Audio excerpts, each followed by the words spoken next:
Zone 100 podcast.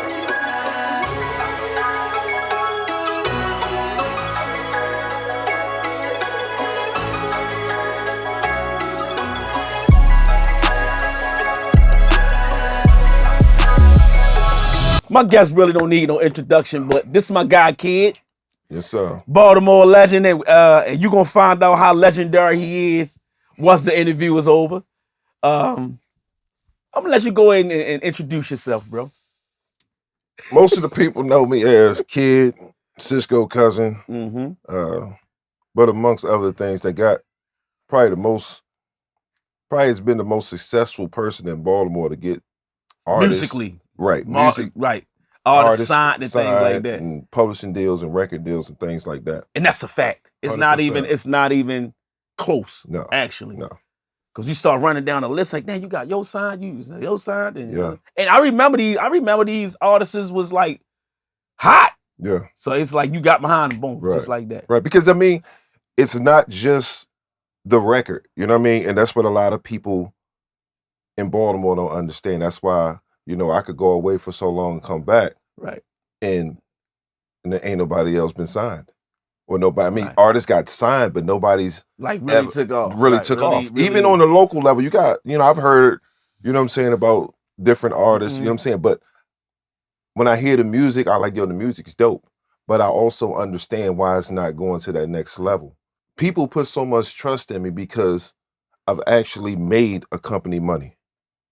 You understand what I'm saying? So if I take you, if you have a record, right? I take you and I say, Interscope or Def Jam.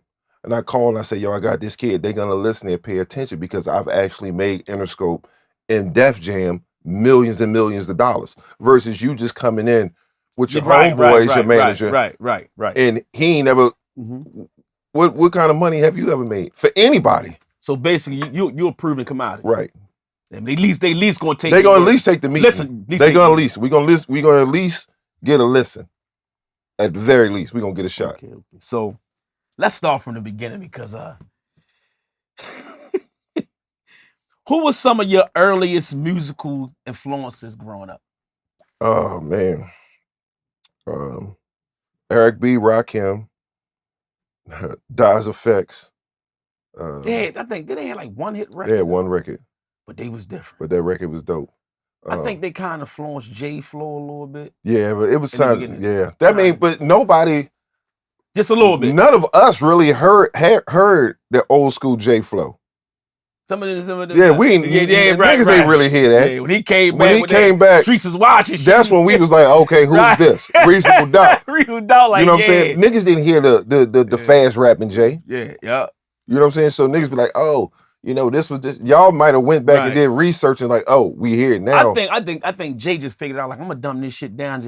I'm just gonna talk to him. I ain't all that. He had no choice, and I think it was told to him.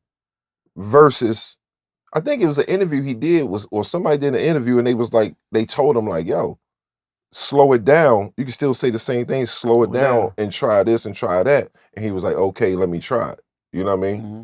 And I think that, you know, a lot of artists that I hear now, you know, and a lot of engineers and a lot of their homeboys go in the studio, they go in the studio and they just let them rap. Mm-hmm. But you need that ear to be like, yo, that's dope, but try this. And you'd be surprised what one tweak of this or one tweak of that could do to a song. You understand what I'm saying?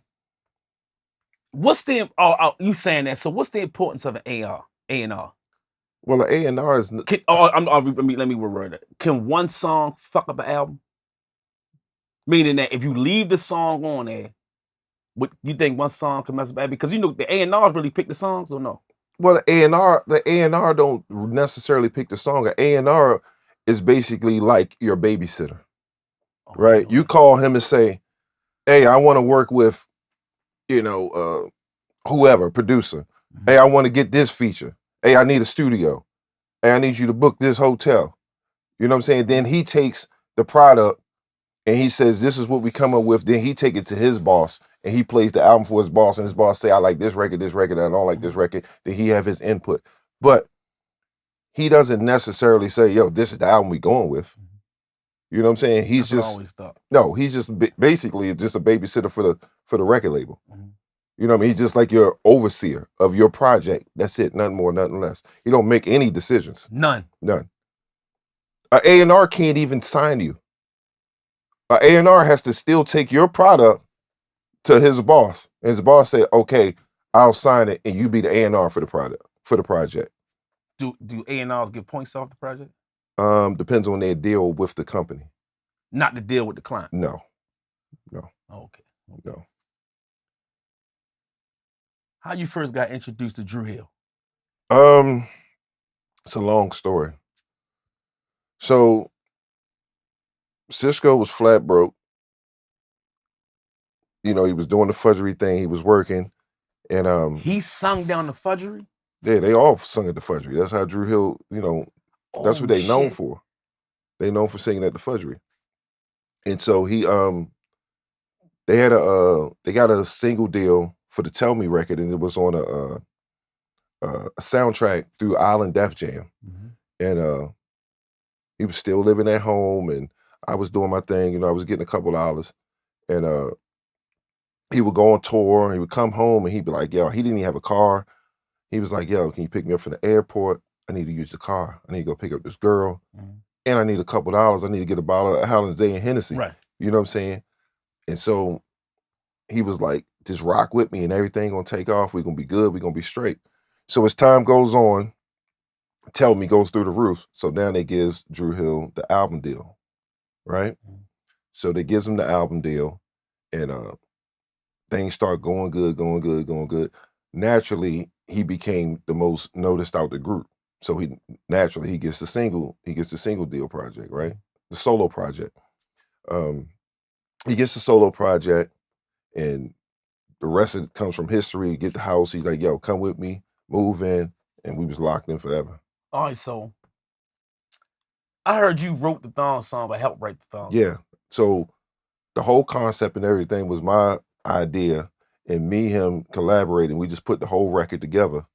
But the whole concept and everything was So how you even come up with the idea?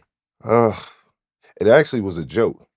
What It you actually mean? was a joke. We was at the house. We just had a whole bunch of girls at the house, and this was back then when girls used to think thongs was nasty. I don't even think females even understood what thongs was back then. You understand what I'm saying? Like if we knew how popular thongs would be now, we would have. Right. We'd be Victoria's Secret right now. Right. You know what I'm saying? We would literally be Victoria's Secret. We'd be in front of the game. Oh, way ahead of the game. I mean, it's the same thing with most Baltimore things that happen in Baltimore first. Right. But we are so behind because we don't want to see the next person get ahead. Right. But so we're in the kitchen, and got a bunch of girls over there. They chilling, they party, we drinking. So a girl bends over, and she had a string come up, and I look. I said, "Yo, she got some thongs on," and everybody started laughing. Me and him looked at each other, and there was the joke for a little bit, and he was like, "Yo, I got this beat." And he was like, yo, we had a studio in the basement. And he was like, come on, let's go to the studio. We took everybody down to the basement and recorded the record. That fast. That fast. That's why a lot of people don't understand the Thong Song is the same verse, the whole song. He just sung it in different octaves. It's only one verse. What you mean? The first verse to the Thong Song, Yeah. the second verse of the Thong Song, and the bridge to the Thong Song is the same. What? Yes, he just sung it in different octaves. Like the way the booty go. That's cool, yeah. I promise. Okay, now I'm gonna go listen to that motherfucker. I'm telling you, it's the same verse. So, Thong Song takes off. Thong Song takes off. But I was on his first single, Me and Make It Hot, the Got to Get It record. That was his first solo single. I co-wrote on that record. That was his first solo record. So we in the video, Thong Song takes off, and next thing you know, my phone's on fire. Why your phone on fire? Because I was a co-writer. I co-wrote on three or four songs on that album. So every publisher, They want to give you a deal. they want a piece of, they got to get a piece of this. This is the biggest record in the world at this point, right? So they want to offer a publishing deal. So I had publishers, every publishing company just wanted a piece. So naturally, it just went to the highest bidder. And I think I ended up signing a publishing deal for $1 million. And I think I had $1 million in my account in like 24 hours. You signed a publishing deal for $1 million. Yeah. And woke up to $1 million. Yeah. I told them that was contingent on the deal. I said, if I sign it, I need the money in 24 hours. I went to sleep. I woke up. The money was in my account already. That's just the publishing. That was just my publishing deal. So what was the biggest check you got off Thong Song? Oh, man. That pub like that, boy. The biggest check like that, bro. The first check. It's quarterly too, right? It depends on sometimes you get them monthly, sometimes you get them every 2 months. It depends on how your situation is structured. My first check was like 480-some thousand, I think. God damn. Right. And that was just off of radio airplay. What you mean? That's just off of radio airplay because I had a publishing deal. So when you have a publishing deal, you still get your writer's share. Right, you understand what I'm saying? All right, so just let's break it down for the people who don't understand. When you help write something, break down the publishing deal, break down writer's credits, and all the way through, and just the different types of checks you get. So when you write a record, right, first thing you need to do, and I tell people to do this all the time, when you come into a studio, right, when you go into a studio and you do a record, whether it's a producer, an engineer, a feature, the best thing to do in the beginning, I don't care if you write it on a napkin and everybody sign it, is to write down everybody's split. If it's that little kid in the corner and he gives you 3 words and you add those 3 words, you say, yo, I'm gonna give you 1%, right? Because the worst thing that can happen is you put that record out, right? And that record becomes the Thong Song, or it becomes, whatever, right? Now you got this little kid with this 1% that can say, yo, I was in on that record. And guess what? Everybody money stops. Nobody gets paid. Wow. Now you gotta go to court, which can take years. To figure it out, this 1%. And then when it comes back and he say, yeah, he did say this, whatever. Now they gotta recalculate everything all over again. Right? So first thing you should do is start there. Now, when you get a publishing deal, right, you can do it's so you can get a admin deal, whereas though they just get a smaller percentage of your publishing, where they administer and they collect your publishing for you, right? Or you could do a publishing deal like I did, whereas though it's basically a loan, right? Just like a record deal, right? So they give you, like they gave me $1 million, right? So it's contingent on a certain amount of records or a certain percentage, right? So the first one may be $1 million. If you complete that one, your next advance is an advance, right? Your next advance may be $3 million, right? And then it keeps going up and up, right? Right? So, depending upon your success. Right. If you don't do nothing else, you don't do nothing else, right? But they're gonna always collect. They're gonna get their money first. Yeah, I mean, it's good business. Like, shit, I want my money first. Right. They're going to get their money first. Right. But you still get your airplay checks from ASCAP. So when the record's getting played, you still going to get your writer's percentage checks. That has nothing to do with the publishers. Wow. You understand what I'm saying? So much motherfucking money. It's so much money. You understand what I'm saying? And see, that's where a lot of independent artists, I don't need radio. Yes, you do need radio. That's where you're going to eat from.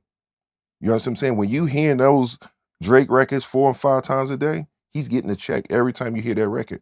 When you seeing that record, a lot of people don't understand you could be rich and wealthy just off of jingles. What you mean, like the commercials? Just commercials. Every time that commercial plays, that's a check. And they call it jingles. They call jingles.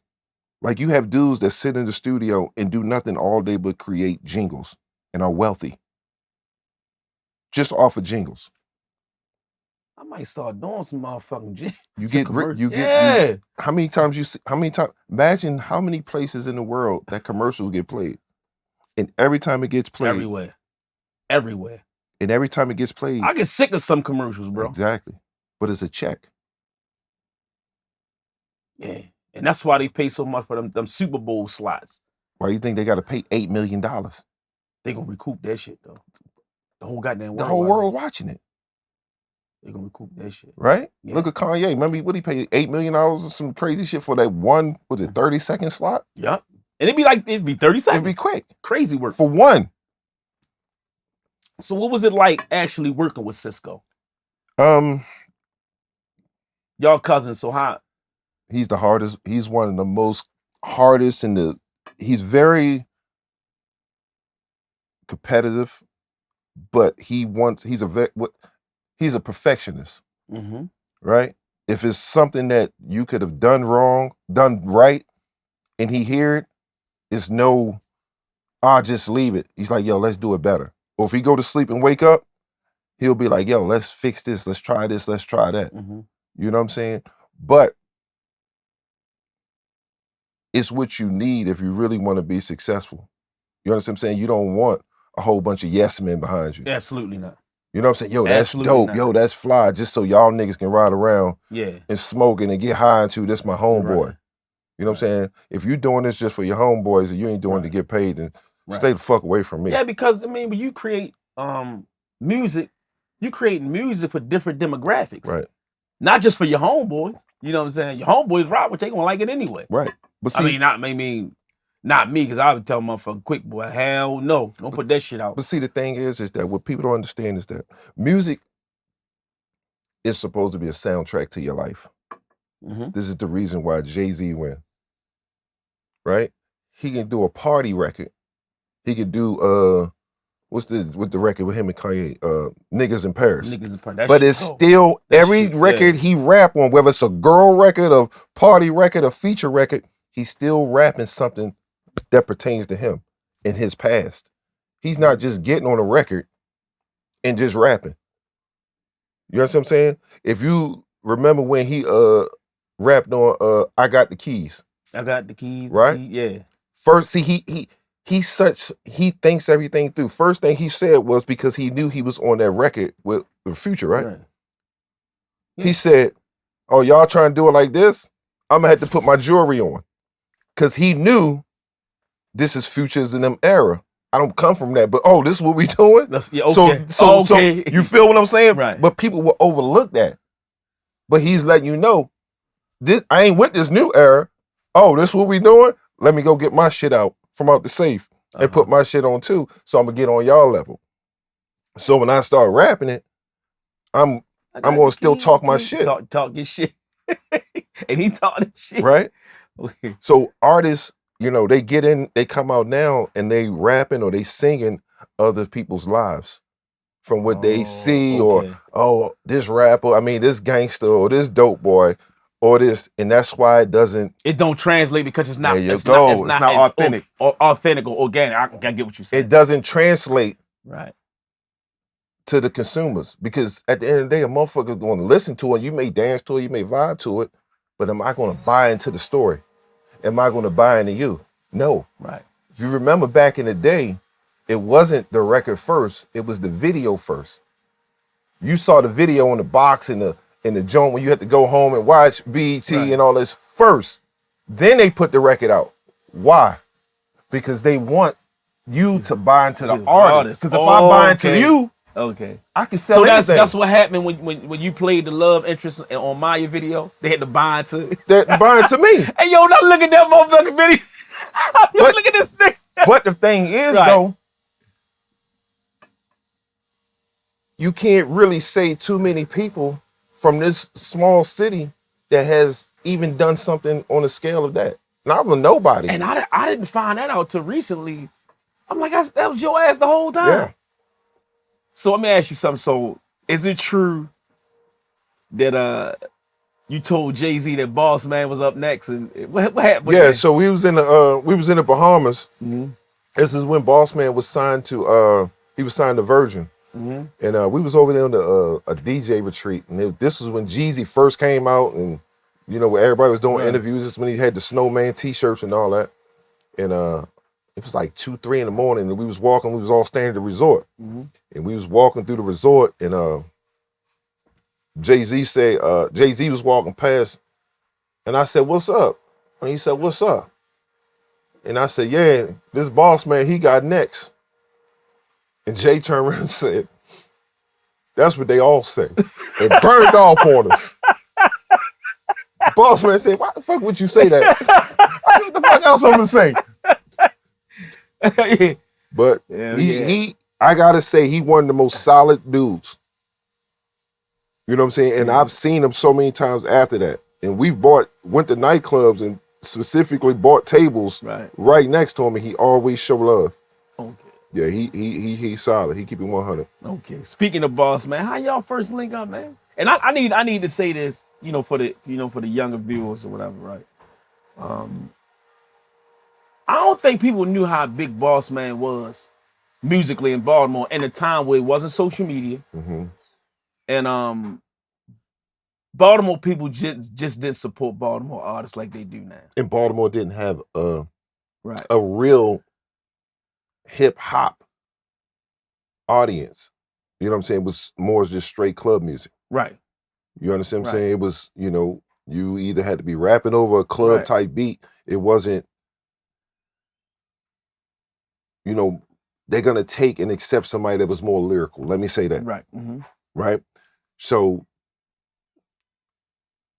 when I got the Boss Man record, me and Boss Man, I've known him since he was a little boy. Me and him go way back, and from just all us being from Northeast Baltimore and playing basketball at Leaf Walk and through different connections. And he was in a group called NEK, and so I was running with Sisqó, and he had a partner. His name was Cash. They had a group called Hash and Cash.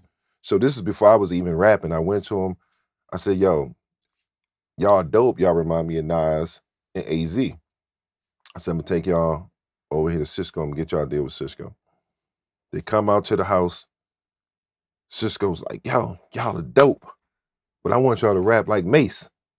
Them niggas looked at me and was like, "Rap like Mace?" And I'm Mace was rapping for the broads. Right. So they thought that he's talking like flow-wise, soft-wise, but he's more like, what's the word? I forget the word, but it's more like repetitive, more sing-along, when it's like, all his records was more catchy records. Right. That's what he mean. Like, yo, y'all need more catchy records because the lyrical stuff, this is when like dumb it down, talk about the broads. This is when Puffin them had it on lock. So it's like, yo, if it's not the bad boy sound, because this is who you're gonna be competing with. Right. If it's not the bad boy sound, it ain't nothing. You know what I'm saying? This is when they hot, right? So them niggas look like me, like, yo, we not listening to this blonde hair R&B nigga. This nigga don't even know about no rap music. We out, we not doing it. I said, yo, y'all niggas is home. We on top of the world. Right? So they said, nah, we don't want to do it. So I said, it's okay. Y'all ain't got to do it, cool. Years later, time goes on. Through a mutual friend, he calls me, he says, yo, I need you to really help yo. So I was like, I don't know, you know what I'm saying? He already got bad blood with Sisqó. Sisqó, they shoot him away. Sisqó ain't really rocking with it. So if he ain't really rocking with it, I can't really rock with it. Right. I understand. I ain't gonna lie. I understand how, somebody just telling you, like, you've been true to yourself. Then somebody come tell you, don't be true to yourself. You know what I'm saying? Like, I get it. Right. But he was a lot younger then. But you gotta think about it, and you gotta think about it like this. I would have thought about it like this. Shit. Mace's name was Murder Mace. And he changed this shit. A lot of niggas changed a lot of shit. Your name was Murder Mace, bro. He's talked that shit that you got to dig like, I'm gonna go ahead and talk about these bitches, these bras and all. Let me get this bag. You know what I mean? But Tupac kind of gave motherfuckers a blueprint for years because he catered to the women in some songs, and women buy music. Women buy music. Like I tell people all the time. When you pick up a female and the female get in the car, you don't just go to your playlist. If you gonna ask her, hey, what you want to hear? and she gonna say, I want to hear R&B or I want to hear some young boy. I want to. That's what you gonna play. Mm-hmm. You know what I'm saying? Mm-hmm. Same thing with your kids, right? Mm-hmm. When you go shopping or whatever, you do whatever, you ask your kids what they want. If your kids call you and say, Daddy, I want that Boss Man CD, you gonna go buy what? That Boss Man CD for your kids, right? So you have to have that marriage between keeping it real, but understanding that this is about making money. Mm-hmm. You understand? Mm-hmm. And that's where a lot of people don't understand that. They lose sight of, yo, I want to keep it real. And it's something that Sisqó told me years ago. Keeping it real will keep you broke. Damn. You understand what I'm saying? So you can keep it real and be broke. You can be the realest, brokest motherfucker. There's a lot of them out here. It's a million of them. You see it all day. All day, yeah. You understand what I'm saying? And being broke is not a bad thing because we have more poor people and more broke people than you got rich people and wealthy people, right? Because nowadays, niggas don't even talk about being millionaires. It's a million millionaires nowadays. Niggas is talking about billions and trillions. Yeah.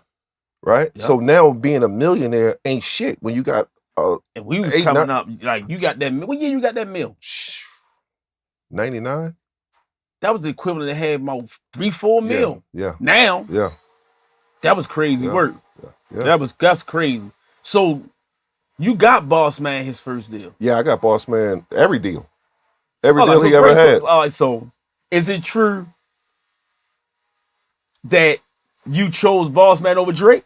That's 100% true. Oh my God, tell me that story. What happened? So no, first talk about the first deal you got him. So the first deal that we got was through Virgin. So we had the record O, and this is the land at the right. Right, we had the record O. So I took the record to 92Q. This was when Victor Starr was the program director there. And he said, shut the door. He said, yo, I love the record. The record's dope. He said, I can't play this record. I said, what the fuck you mean? You said you love the record. Fucking tell one of these motherfucking DJs come in here and play this fucking record at 5 o'clock. He said, yo, I can't. I get fired if I play this record. He said, but I tell you what I will do. He said, you take this record and you go get it hot in the streets, bring it back, and I'll put it in the mix show. I said, so you give me your word. I'm gonna take this record. I go get this record hot in the streets. You gonna put it in the mix show. I wasn't even asking for it to be, in rotation. I said, you gonna just put it in a mix show. He said, yeah. So we takes the record, we going to Choices, we going to Paradox, we going to Hammerjacks, we going to fucking Windsor Inn. I mean, if you have a goddamn cookout, we coming with the goddamn, this one you have vinyl. Right, I remember. We coming with the goddamn vinyl. You vinyl era. Right, you wondering who this nigga at my cookout talking to the DJ. Hey, I'm from the big ass tape deck. Yeah. Not the little. No, the big joint. Yeah, the big joint. Right, so we grinding. We in the streets. We grinding this record. Mm-hmm. Record catches. Go back to Victor. Yo, he said, yo, you did what I asked. I'm going to start it off at mix show. Start it off at mix show. Boom, the record bubbles. Record bubbles, bubble, bubble, bubble. It goes up, right? So I said, we got him. So now they say, yo, Travis says, Boss Man says, what record we gonna put out next? I put out the slow record called I Did It, right? It was a slow record, but it's a record about him, his mom, his sister growing up, right? Mm-hmm. And everybody's like, yo, you gonna put that slow record out? I said, yeah, because this is a blueprint to his life. I don't give a fuck if the record work or not. The people has bought into him. Once they buy into you, that's why I know the formula works, right? The way the blueprint. It's the person, bro. You got to buy into the person. The blueprint is the blueprint. I don't give a fuck if it's a building, a mansion. The way this building or a house or anything is built, what? From the ground up. Foundation. Right? Right. People fuck up. They try to reinvent the wheel, right? You try to keep on flipping shit. You know what I'm saying? Niggas was wearing tight jeans back in the day. Then they went to baggy jeans. Now they wearing tight jeans again. Mm-hmm. They were wearing bell bottoms. The bell bottoms phony. Then they you know what I'm saying? Yep. So shit always come back because it's the foundation. It's the beginning. Yeah. Right? Suede perma shell heads always come back. The lower fila sweatsuits always come back. You understand what I'm saying? Yep. So we go through that cycle. We catch fire. We put out the album. The album go crazy. We sell crazy numbers, right? Mm-hmm. I call up to my peoples. They say, yo, go to Virgin. First, no, we went to Columbia. Mm-hmm. Columbia said, yo, give us 2 weeks, we'll sign it. We going through our budgets. Give us 2 weeks, we're gonna sign you. We leave there. We go take the meeting with we take a meeting with Kevin Lyles. Mm-hmm. Kevin Lyles says, yo, I love this shit. I think the shit's dope. I'm not signing it. We like, what you mean I'm not signing it? So he's like, yo, I'm not signing it. He said, I signed comp because of my family, whatever, but I'm not signing this. He said, but what I will do, y'all tell me what y'all need me to help y'all with, and I'll do it.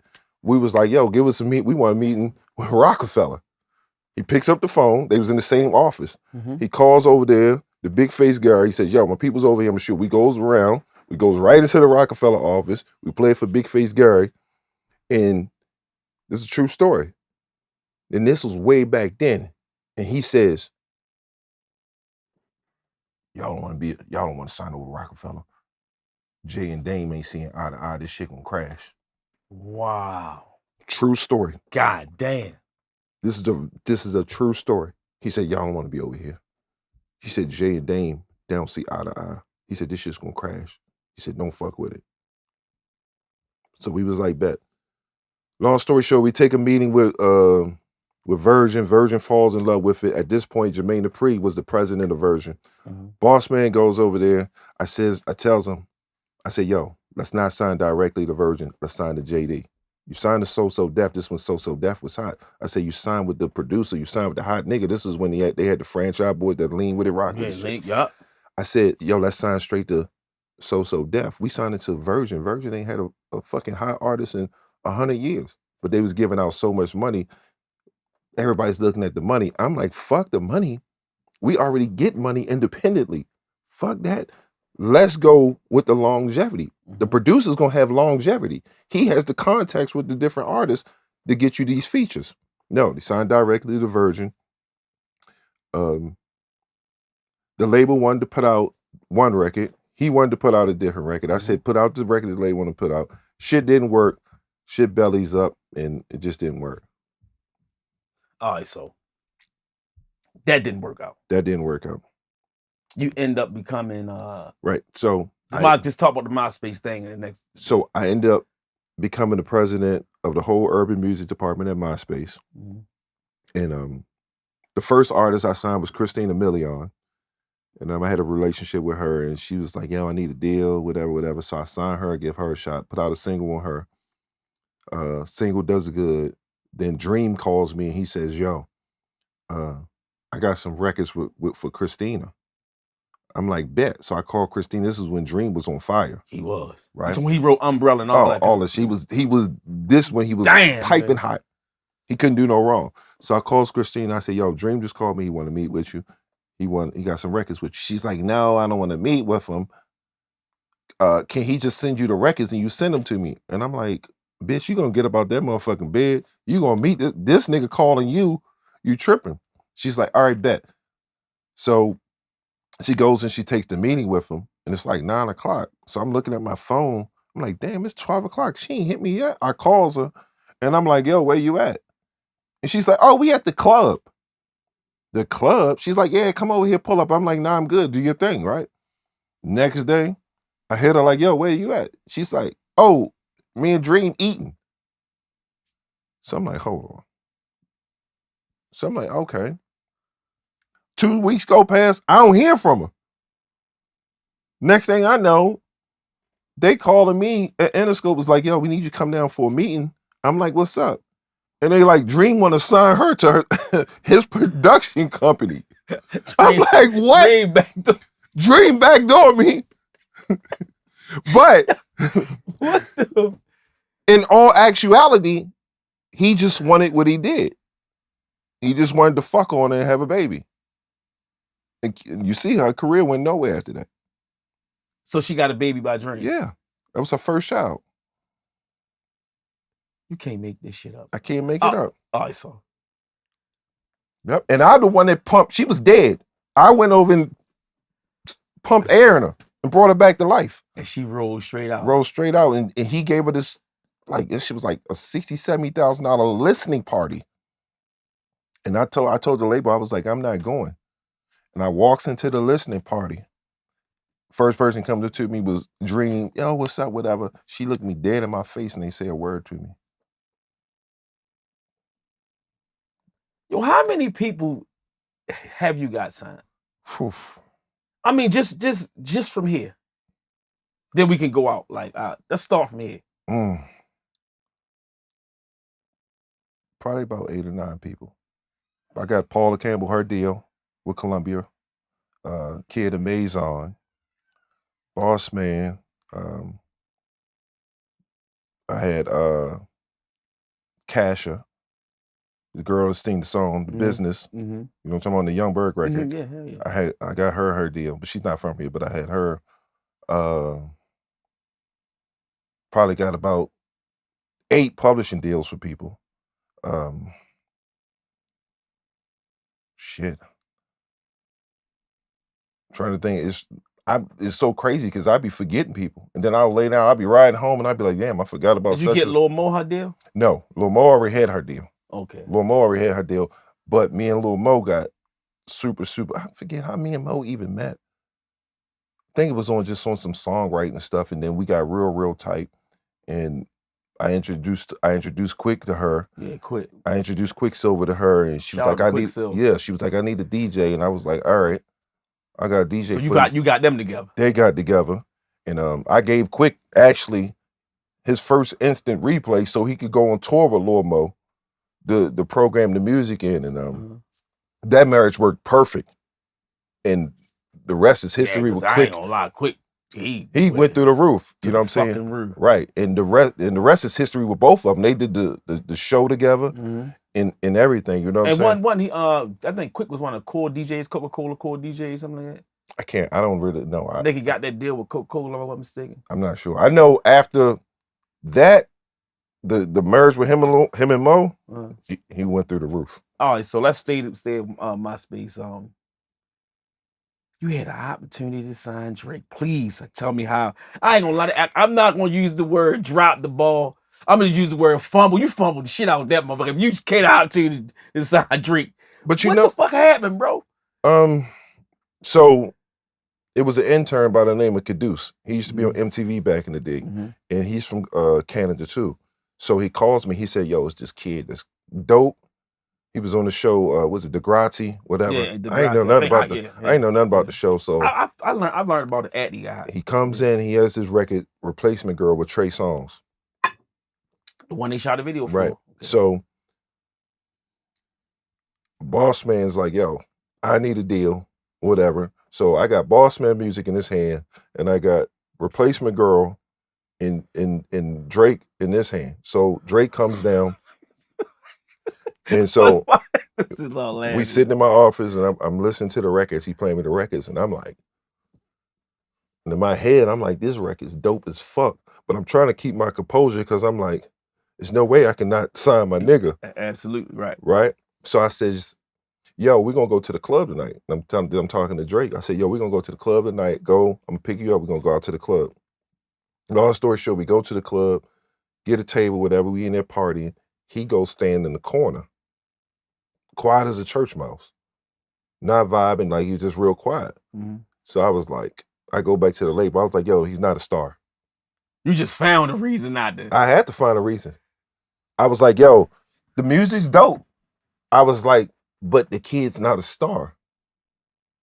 Right? Because back then, you had to have star power. It wasn't just about a nigga rapping. You had to have that shit. You know what I'm saying? That's why artists back then, they had to sing and dance at the same time. Right. It wasn't just no singing and shaking your ass and, you know what I'm saying, talking about money and all that. You had to put on a show. It had to be a real show. You know what I'm saying? Even Big Daddy Kane and all them niggas had to be dancing. Right. You know what I'm saying? And I was like, he's not a star. So the deal didn't happen. Right? What did you learn from that? Because I'm like, he was a star. But he was a star because you saw it as a star. I'm seeing it one-on-one. You understand what I'm saying? You seeing it whereas though he has all these niggas surround him now. Sometimes you can force to be a star. You know what I'm saying? It's just like you catch a nigga that's a gangster when he with a million people, then you see him at 7-Eleven one-on-one, and you like, nigga, what's up? And he like, man, you know, it really ain't nothing. It really ain't nothing. But then you see him in the club later that night, hey, now he got a big chest. You know what I'm saying? If you put the right motherfuckers around somebody, anybody can be a star. You can make a star. Right. You can't make a star, but you can make a motherfucker seem like he's a star. The image. Right, the image. Right. But you got to also remember, with Drake work with MySpace, you got to realize he has Young Money at the point when Young Money is what? On taking fire. Off. Taking off. Fire. You got Wayne. Right. Right. I might have killed his career. Shit work out how it work out. You're right. He might have came over there, put out Replacement Girl, put out another record, and it did nothing. He would be home on the fucking sideline right now. So when people say, yo, you dropped the ball with Drake, I might have killed Drake. I might have saved this. I might have saved him. Right, might have saved. I might have saved this shit indirectly. Indirectly. I might have saved the nigga's life. We might not. It might not be no Drake right now. Had I been like, yo, I want to sign him. I want to sign him.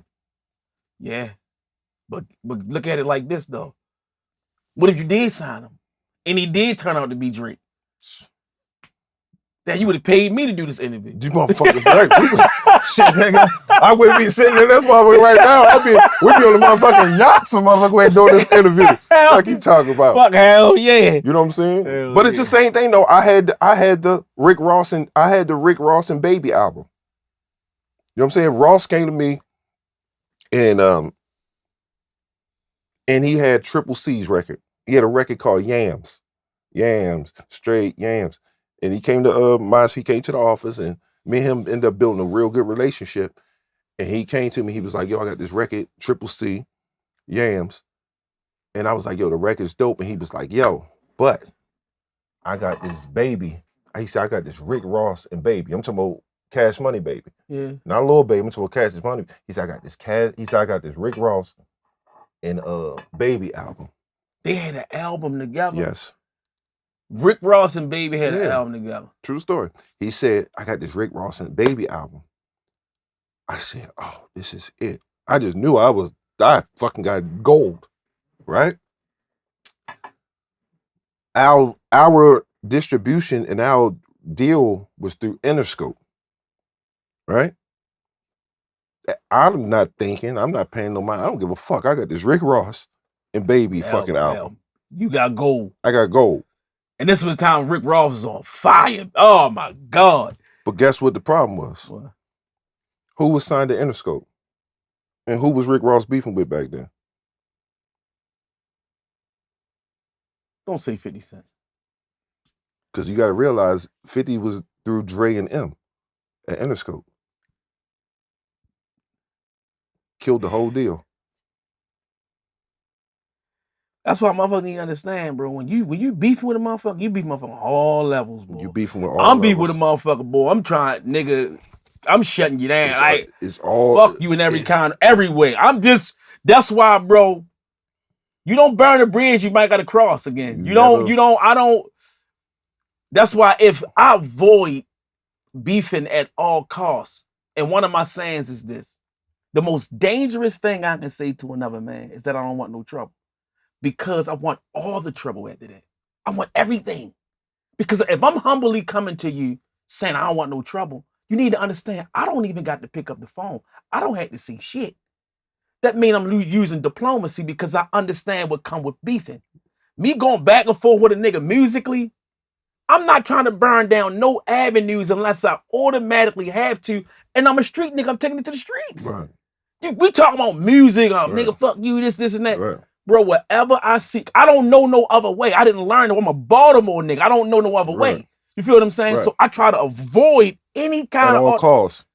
It's gonna cost you money, bro. Right. Because if I gotta beef with you on wax, that shit is real life to me. Right. I don't know about they just beefing musically. I wasn't raised that way. Right. Because you talking all this shit. If I see your gas station, I'm gonna think you trying to hurt me. You feel what I'm saying? You gotta go. You gotta go all the way. That's why when you going back and forth, especially with a nigga like Fifth, and this, he really crazy now. Right. But back then you beef with a nigga who almost tried to kill Hill. Right. So his mindset is different than anybody else. He's like, man, fuck all you niggas. This is not music. This not me. Nigga tried to wipe him from existence. This ain't music to me. Damn, you bro. Know, they killed it, but you know. So how was the songs on that joint? The songs was crazy. And you know, like me and Ross, we ended up doing some business. I got a record from I had this Tierra Marie record. My man Kuda Love was managed. Kuda was Kuda's responsible for Nelly's career. Kuda Love. He the one that founded Nelly, and he was managing Mace back then, but he had Tierra Marie. And he had a record and he wanted Ross on it. So I called Ross, he got Ross on the record. I got Ross on the record. And instead of him putting Ross out on the record, Flow Rider comes out with he's on fire, right? But I think his demographic was a little different. So listen. So they call me and they say, yo, you got a connection with Flow.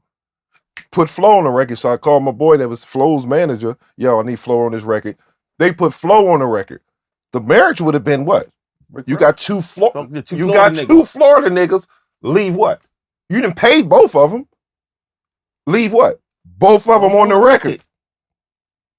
They take Ross all the way off the record, keep Flow on it, shoot the video with Flow and Tierra Marie.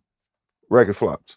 So then I come back, I got this record that I did with Kanye called Diamonds. I mean, I did for Christina Milian, and Kanye was on the record, right? And it was called Diamonds. They give her that record, and Kanye's on the record. Please say they ain't taking Kanye. No, the shit. See, why you think the career didn't go as? Because people like the reason why most things don't go is because people try to remove certain people from situations. Every situation that I've helped somebody get, whether it's in Baltimore or anywhere else, when you get to a certain level, you try to change your team. That's where you lose. You know what I'm saying? Jamie Foxx blueprint, because Jamie Foxx say he got the same motherfuckers. What's the name got the same team? Drake got the same team. Yup. He grew with his team. He still got Wayne still got Mac and them still running the show. You understand what I'm saying? If you look at any successful motherfuckers, they got the same. Jay had the same team until Dame said Dame went crazy. But you think Dame was the reason that shit fell apart? Well, you know, I actually had a personal meeting at Dame's house. I tried to get Boss Man signed to Dame. So Dame called and he said, yo, I'm running late. Come to my house. This is when he was living in New York. He said, just come to my house. I show up at his house. Kids, everybody, this is his house. Right? He shows up. I play him the Boss Man album. I play him like 30 seconds. He's like, fuck this shit. So he didn't want to hear that shit no more. I'm like, damn, I think I don't even want to hear the shit. And he starts going into talking about business. You understand what I'm saying? He's like, yo, you got to do this, you got to do that, you got to do this, you got to do that. You got to watch the niggas that's closest to you, your homeboys. He's like, yo, fuck the music, nigga. This is a CD. Jay-Z's my artist. I'm Rockefeller. But as a young man, I don't want to sign that. But what I will do for you, based off of the person that introduced us, I will shoot you some game. I will tell you. And this is when I had got to MySpace and I was a young exec. So he's like, as a young exec, I will shoot you some game. And he shot me game and I was like, bet. And that was worth, at that time, that was worth more than the fucking getting the deal. Because I knew that with the game, I can get 50 people deals after that. Information is powerful because once you give it to me, you can do anything to me. You can't take that away from me. Because I got it. I can eat forever. And that's how I can always, no matter where you put me at, LA, North Carolina, whatever, I can go find an artist and make it pop and go get some money and create a situation for that person. You understand what I'm saying? Because it's about what I know and what I've already created. If a person just listen and understand the assignment, it's going to work every time. Every motherfucking time, man. It's going to work every time. But when you want to do what you want to do, then you don't need me. And we've all seen through all the artists that I've got signed from here, What happened when you removed me from the situation? Where they at? My career didn't stop. My shit kept going. So was it me or them? See, you knew the business side of shit. You know, a lot of time motherfuckers just be artists. They don't be really knowing. So you went into the game from the business side. Right. You see what I'm saying? But I went into the game as a student. So you start. So how did you? Started carrying bags. I was carrying the bags for Dru Hill. You know what I'm saying? I would wake up 3 o'clock in the morning, knock on everybody's doors. Your bags ready? Your bags ready? Your bags ready? Load the tour bus up. Get to the next city, unload the tour bus. You started off humble. Nigga from the bottom. In the middle of the show, then Sisqó said, yo, in the middle of the show, while we changing clothes, me and my homeboy Coop Dog, which is Woody cousin, yo, y'all go out there, y'all keep the crowd hype. So we in, we stadiums, arenas. Y'all, we got the cold crowd, this side, that side, woo, woo, woo, woo, woo. You know what I'm saying? And then don't see we get off stage. Now we got to go backstage and help these niggas change their clothes. Humble, bro. You started from humble beginning. Yeah, we got to get niggas water. Niggas on stage, you got to give them waters. Niggas sweating, you got to wipe their sweat. See, niggas don't see, that's the thing, yo. A good Indian make a great chief. 100. Because humility is not thinking less of yourself, it's thinking of yourself less. You say, you know what, I'm going to be humble in this situation. I'm going to start low, but I'm going to build my brand. Right. I tell niggas all the time, Tupac used to dance for Digital Underground. Tupac. Yeah. You got to start from somewhere, bro. Niggas try to start here. Right. How can you, what the fuck? But you have to understand, people want to start there because it's based off of what they see and not what they know. Oh, talk heavy. Right?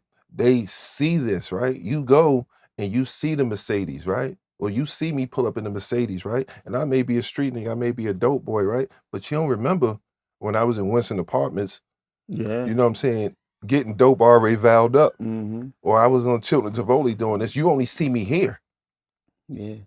Right? You don't even know if my mama co-signed for this. I tell my son Tion that shit all the time. I say, don't nobody remember the Monday nigga when you the shit on Friday.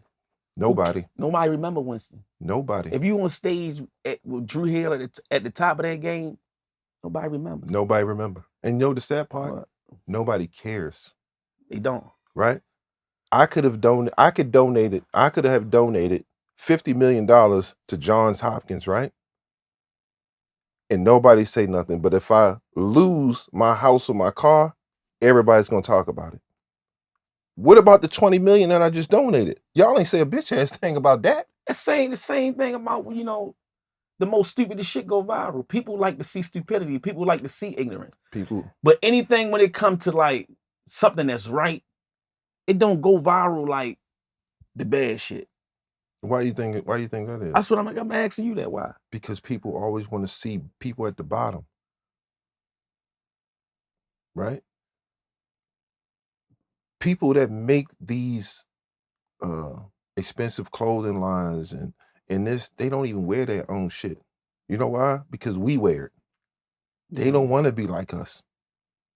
You go to Beverly Hills, you see houses 60, 70 million, they got a Toyota Corolla in the driveway, a Camry.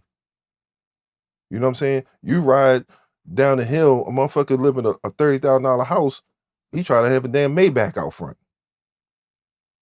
You understand what I'm saying? Yeah. It's because they want people to see this lifestyle the same way when you go to nightclub, you pay $800, $900 for a $30 bottle of liquor. Yeah. For what? And you're not dancing, you're not partying, what? So another nigga can look at you? Why is that though? Because a nigga know the price of everything but the value of nothing. Niggas, the reason that niggas do it is because they really trying to understand. They really jealous of the next man. Mm-hmm. 2, half of the niggas is gay. Right? Yeah. I'm just saying, you sitting there watching another nigga, right? Spend money for what? And if you the smart nigga, why are you even putting yourself in that situation? Because if you spend this kind of money, you walk outside. Now, if I'm a nigga that ain't got nothing, now I really want to figure out what you really got going on. And you know what? I just had Chino on the show, and he say he don't understand how motherfuckers with no money just party. He said, "What we celebrating? Failure?" You see, I'm like if you in the club and you going to party, whatever, you should really have it. You just in there broke, like you ain't got nothing, so you concentrate on something else instead of partying. But my thing is, what I had to learn is, once again, the people that go to parties and spend and you it seems as though they spending that kind of money, they there getting paid to be there, and they getting that alcohol for free. They're not going there digging in their pocket. Yes. Right? Why do you want all that attention? You know how I know? Because I lived it. I got paid to be places with the free bottles. So you know what it feel like. Exactly. Yes. Right? Yes. But when you go in there, you paying $800, $900 for a $30 bottle of liquor, right? And you walk out that club and somebody in your family or your homeboy or whatever's in a bad situation, they call you and say, man, I'm fucked up, I need a couple of dollars. How can you dare tell that person, I ain't got it? Yeah. Yeah. You know what I'm saying? Especially if it was a nigga that was just with you drinking out that bottle. Because now he watching. He already know he gonna ask you for this money tomorrow. He waiting for you to say you ain't got it. So now when you say you ain't got it, he's now what? He's an enemy. He's gonna be in your circle, and now he's waiting for that chance. What? The backdoor the fuck out you. And there you go. And that's what happens. That's why Baltimore is everybody. I love my city to death, but it seemed like everybody that's here, either they leave and they come back here. Once they come back here, shit fucks up for them. It's no outlets. Where's the outlets? Where's the outlets? Right? Even when you create an outlet for a person, the mindset of people, because you're going to always have somebody in that person's ears like, oh, don't do this. Don't trust this person. And they mind fuck you. And they end up sabotaging themselves. That's why nothing works. Even musically, if the paperwork good, who do I have to trust? But see, that's the problem. If the paperwork is correct. Right. And see, you know what? In my defense and in their defense, back in the day, I did so much handshake business. You my nigga, you my homie, we rocking. I never had a contract with Boss Man. Never. I never had a contract with, the only person I had a contract with was Amazon, and that's how the business stayed straight with that, right? But I never had a contract with Paula, right? But you should have known not to play me and cross me when it was a phone call to my homie that I took you to and say, yo, they ain't included me in the project. He said, you not included? Cool, ain't no project. God damn. And that was with Paula. Yeah, when she was signed to Columbia. And it's nothing, it's not a shot at her. It's just, you know, I hope whoever sees this, they understand that, you know what I'm saying, you're never bigger than the program. Don't ever think you're bigger than the program. I've always been, I don't exist without loyalty. My thing is this, like, if I would want to do paperwork, but my word is all I got. If you like, that's why, I got so much respect for Drake in this sense right here. When I go to his Instagram page, you know, picture of that? Lil Wayne. The biggest artist in the world have a picture of Lil Wayne on his Instagram. He ain't forget. If you change my life, I'm from fucking Latrobe Projects. I come from the real hood. I don't come from the rap hood. You take me out of that environment, everything I do, you're going to be involved with. That's the kind of loyalty I am. I feel, unless you show me different. I'm like, what kind of goofy shit he on? If it's some backdoor shit, I'm like, hold up, you ain't the person I think you was. But if you give me the opportunity, everything straight, it's going to be straight forever. I'm Donna Brown's son. That's just how I roll, bro. I ain't with that me getting to a particular space and like, no, forget about the dude who actually walked me into the door. Nah, you're going to eat. But you know what's sad though? People do it at the beginning. The door don't even be all the way open. They just, the motherfucker just be, they just turn the knob and they do a 360. And I'm sitting here and I would literally have a conversation like, yo, you know, like the situation happened because of this. Right. And they will look at you in your eyes and tell you, no. That ain't why the situation. And I'm telling you, if you do this, I'm giving you fair warning. If you do this, it's not going to go well. And they still, and then it don't go well. Now you look like the bad guy. Right. I told you this was going to happen. right? I told you, if you tell me, yo, meet me in Latrobe, but don't get out the car till I get there, right? And then you get And out. I get out the car and I call you, say, man, these niggas robbed me. They took. What you gonna say? I told you. Don't get out the car. Right. Yeah. Wait till I get there. And I think a lot of it have to do with people have been dreaming of this opportunity since they was kids. So hear me out. Let me add. That's why I think, because I'm gonna tell you why I was different. Mm-hmm. I had a conversation with Smash before he died. Rest in peace to Smash.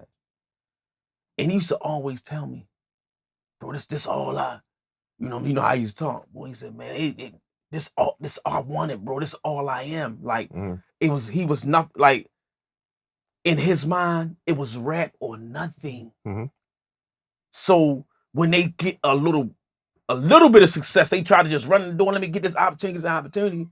And it might tend to forget about the people that actually help them get there. Mm-hmm. You feel what I'm saying? Me, I started off as the guy who was signing artists and trying to get them on. So I never loved rap like that. I don't love rap how other people love rap, like false artist wise. So everything was business for me. Everything. I went in with the business joint. Like you went in with the business side. I went in with the business side. So how I would carry you, let's have a contract. So it won't fuck up our friendship.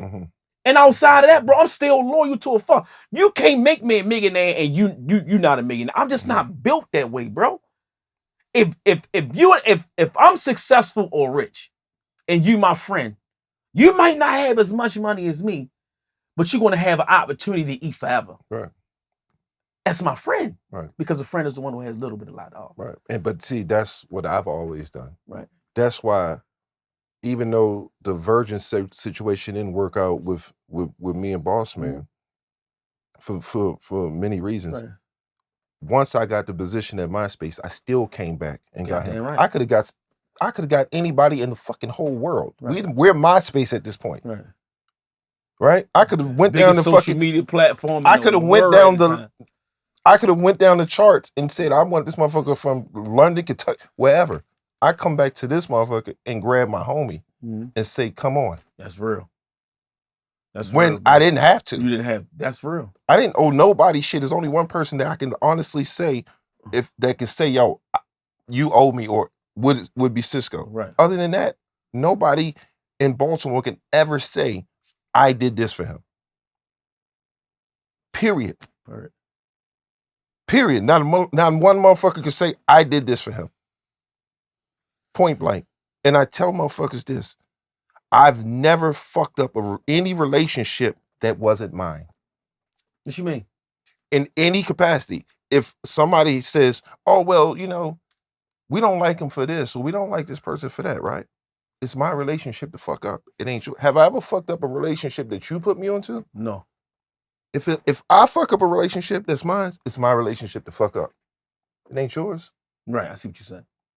I see what you're saying. Right. Right.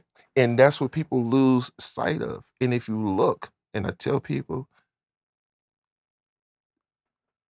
if it's so easy to do what I did with all these artists here and producers and songwriters, why ain't nobody doing it? Yeah. If it's that fucking easy. Yeah, it's not. Why is nobody doing it? It's not easy, bro. It's not easy. And I ain't even gonna lie. The artists we got now, these niggas like that. They hard. They hard as my, and they successful, but they didn't even get to the top yet, or even close to. You know what I'm saying? But I think that they have way more resources than we've ever had. Right. And they have way more resources. They can survive in an independent space for a minute. Right. No, you can do well. You can do direct to consumer. You could do well and make a lot of money. It just depends on what you want to do with your art. If you want the world to hear it, or if you want DMV to hear it, well, sometimes people just make music for them and their homies. Mm-hmm. And they cool with that. They cool with it. You understand what I'm saying? Me, once you've seen real success, you can never go back to anything less, because you know and you see success. How can I sit there and see, since Drake is probably the biggest, right? Mhm.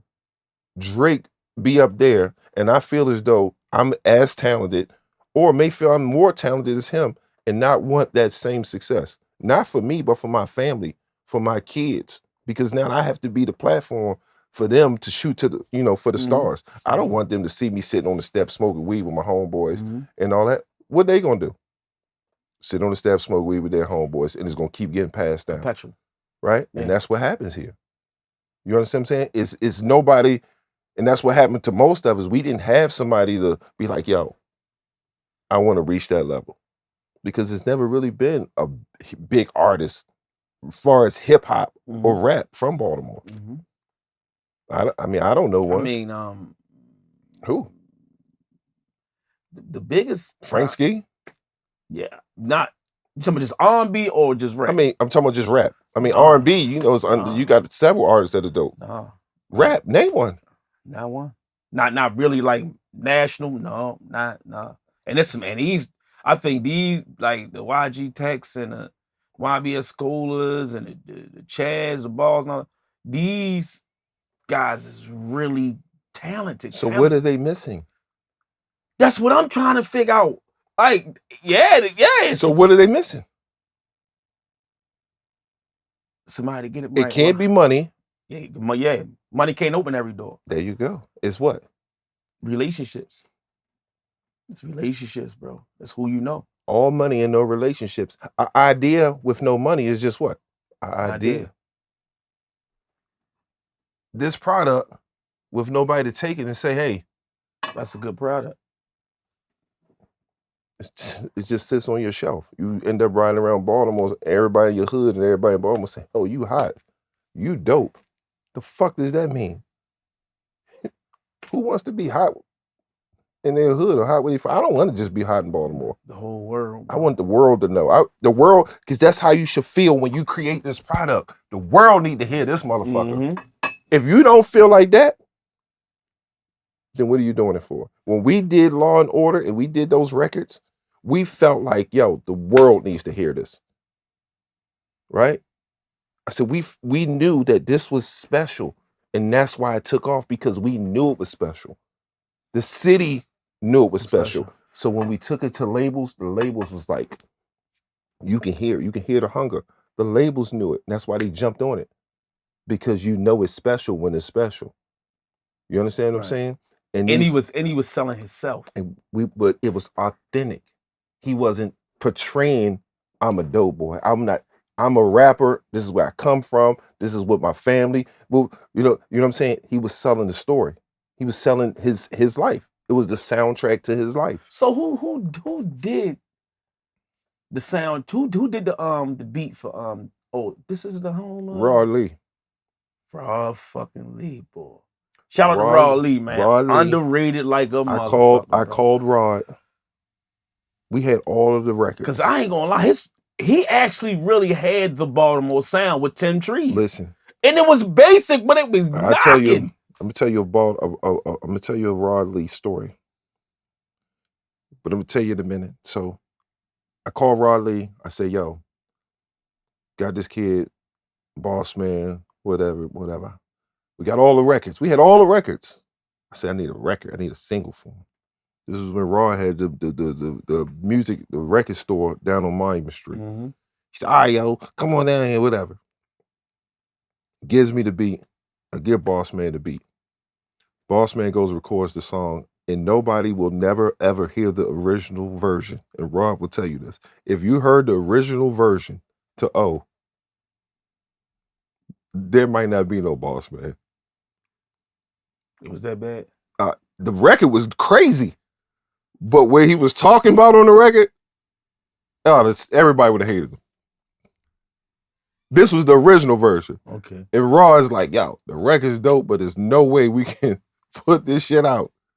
So he was like, all right. He went back. He changed the record, right? I heard the record, and I was like, this is the record we going with. And the rest of that is history. All right, so life be lifing. Life be lifing like a motherfucker. For real. I remember you telling me, nigga, you need to stay out them motherfucking streets. Boy, you could be the next Baltimore. Jeez. I'm like, yo, I'm in the mix. In the mix too heavy. I'm telling you, just chill. I'm telling you. That's So one of you those situations. right. I told you. But I ended up going, you right. I said, just chill. Yeah, motherfucker, but check this out, though. I said, just chill. You just come home from doing the bid. The whole time, I'm locked back up. I'm thinking that you back in L.A. You in the feds the whole time, bro. Yeah. And so you was down Houston. Now, I was in Houston, and then I went to Dallas, and I caught my case in Austin. All right, so tell me what happened. Because your shit's similar to Lord Dirk. They got you with the capital murder shit. Yeah. All right, so my Fed case and my state case, 2 different cases. Okay, talk about. The Fed case was a dope case. Greed. Didn't need to do it. You know what I'm saying? It was just some shit Stay you out can't. the streets, nigga. But it's just some shit you can't turn down. Right. The deal of the day, yeah, Right. a lot of numbers probably was crazy. And you know, it's just you in Houston, the numbers was crazy. You know, it's just right. Something lined up and it worked out, and then it kept working out, it kept working out, and it kept working out. So it was like, okay. And then of course, all great things that when you know ain't right come to an end. So it just didn't end. In the middle of all that, while I'm dealing with all this, these motherfuckers hit me with the same exact thing that Lord Durst going through. It's called capital murder by remuneration, murder for hire. I got hit with a capital murder remuneration charge in the middle of all that. Wow. So where you was locked up at in the Fed? I was in. I started at Coleman, left Coleman, then I went to Herlong, which is the disciplinary yard. I was out there with Rapper BG, left there, and then I went to USP Long Park, and I came home from Long Park. So who you was locked up with out there? Big Meech was there. Couple of Chapo cousins was there. But as far as black, Meech probably was the biggest person there. What he was doing in there? He was the yoga instructor when he was there. I said what Meech was doing? Yeah, he was a yoga instructor there. He was only there for like... He was a yoga instructor? Yeah, he was a yoga instructor. He was only there for I think he was there maybe 3-4 weeks. And then they transferred him to Coleman Low, and he left from Coleman Low. And why he was only there 3-4 weeks? I don't know, man. I ain't never seen nobody leave that fast. But I don't know. I looked up and he was on the call out sheet, R&D, and he was gone. I was in the feds. Some things are beyond my pay grade. I say like, you know what I'm saying? 3 weeks? Yeah. He was there for like 3-4 weeks, and he was gone. He wasn't there long. He was there short. Man. I never thought I was yoga instructor.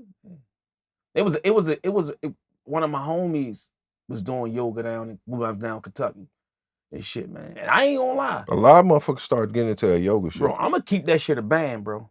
That's one of the hardest workouts in the fucking... That shit will get you right. Get you right, man. I'm like, this is shit on the ground. I'm like, oh my God. It'll get you right. You know what I'm saying? And me and him had a few conversations. We kind of know the same people. You know what I'm saying? And as far as the interactions I had with him, cool dude. He don't do no, faking and fronting. You know what I'm saying? If he see you, he chop it up with you. You know what I mean? And I just take people at face value. You know what I'm saying? Right, yeah. I treat you how you treat me. Yeah. You know what I'm saying? Yeah. Now, there's some things that I don't agree with that motherfucker might do, but they ain't my business. Right, yeah. You know what I'm saying? Because I ain't gotta fuck with you. I ain't got to fuck with you. That's how I feel. Like, if that's what you doing over there and you did that and your name, whatever, bro, I ain't got to fuck with you. You know what I'm saying? And what I don't know, I don't know. I don't know, right? Yeah. You know what I'm saying? I ain't prying either. I can only come across my desk. Exactly. I can only say for the interactions I had with him, he was cool. He was solid. He wasn't no. Right. You know, I'm me type. He was straight up. You know what I'm saying? Yeah. Now BG, that's a wild boy. I believe it, bro. That's a wild boy, but a good nigga, man. He say like a good wild nigga, man. He's a wild nigga though, but he's a good nigga though. Especially on Chicken Day. Yeah. Oh yeah. On Thursdays. That's the only day the nigga go to chow hall. I ain't gonna lie. all the New Orleans niggas I met, bro, even during the Katrina, a lot of them Yeah. moved up to Latrobe Project. Oh yeah. Yeah. I know a lot of them And moved to Texas. they ended up like they family now. Yeah. And even when my man before he died, rest his soul, he brought Juvenile up here, and Juvenile brought his homies. Man, these niggas was like the coolest niggas, like real street niggas. Boy, where your mother live at? Boy, where you played? Let's get a plate from my mother. Mm-hmm. Real nigga. My man Doug love these niggas. Them niggas is good. And actually, Tracy from Baltimore manages BG. Okay, and this was even got realer, right? They hanging out with me and my man, and we at the club. He do the show, whatever. And one of them that was with Juvenile was like, "Listen, bro, if you ever need me to get off that plane for you, I will." Yeah. I'm like, what you mean? He said, "Listen, if you ever need me to get off that plane for you, I will." Yeah. Oh, I got my own shooters. Yeah. You know what I'm saying? At that time, you know what I'm saying? But real shit. Yeah. You ever go to New Orleans? I never been. Yeah. New Orleans tough, but what's even more tough is a little small town called Shreveport. I heard of the name. Shreveport go hard. Okay. Shreveport go hard. The motherfuckers. It's like a mini Atlantic City. They got a bunch of casinos and shit. The motherfuckers down there, motherfucker crazy. They go hard down there. Okay. Yeah. But I ain't gonna lie, from the guys that I met, they solid guys. Man. Yeah. Even the penitentiary, the Pollock. A lot of the homies down there, they rock with us. Like we together down there, the homies down Pollock. Yeah, man. Because we got the beefing with them down there. Yeah. We Baltimore. We different. We fuck about that shit. There's 1,000 of them niggas. Yeah. They respect the fact that we were outnumbered and we still went. Yeah. We just did Baltimore niggas. Niggas go hard. And that's one thing niggas see. That's what that's what's so mind-boggling. Mm-hmm. No matter where you go in the especially world, the feds. You say, yo, where you from? Baltimore. Yeah. The respect is all the way up here. Yeah, because we earned it. You understand what I'm saying? Yeah. And so when it comes to music, how the fuck we? I'm like, how we can't win? Did you think we just got a bad name from the industry or something? It can't be. Kevin won. Yeah. Dru Hill won. Yeah. Right? I mean, I won at a certain point. Right.